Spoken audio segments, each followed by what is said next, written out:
Hello guys. तर संध्याकाळचे वाजले आहे 5 आणि मी होते रेडी. म्हटलं की थोडीशी पाणीपुरी वगैरे खाऊन काहीतरी यावं.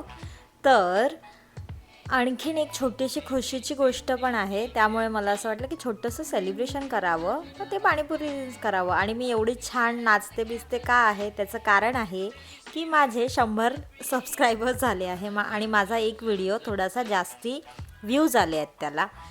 तर आम्ही जातोय पाणीपुरी खायला आणि बघताय ना किती सुंदर आकाश झालेला आहे. आणि ही बघा मी जी जाते टू व्हीलरवर, आम्ही वडगावला जातो आहे थोडीशी पाणीपुरी खायला आणि अजून काहीतरी पण खाऊया.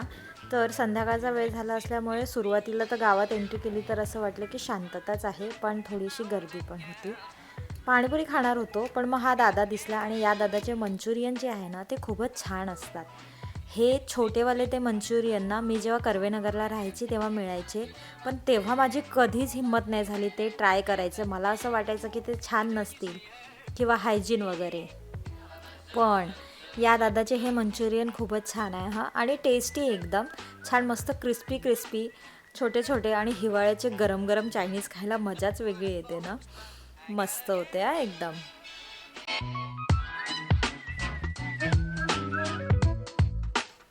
हा पहिल्या प्लेटचा शेवटचा मंचुरियन संपून झाल्यावर मी परत एक प्लेट ऑर्डर केली आणि मग नंतर पाणीपुरी खायला गेलो. तर पाणीपुरी खाण्या इतकी जागा नव्हती, तर मी फक्त पापडीच घेतली, मसाला पापडी, आणि ही खूप सुंदर होती, टेस्टी होती. आणि आता थोडा वेळ तुम्ही मला ही पाणीपुरीची पापडी खाताना बघा.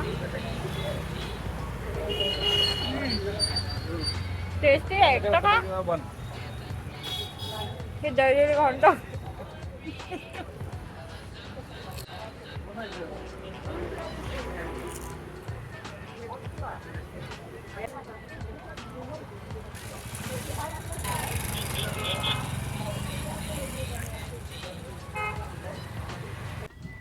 आणि मग आम्ही घरी जायला निघालो. खूप ट्रॅफिक असतो आहे या मुंबई पुणे हायवेला.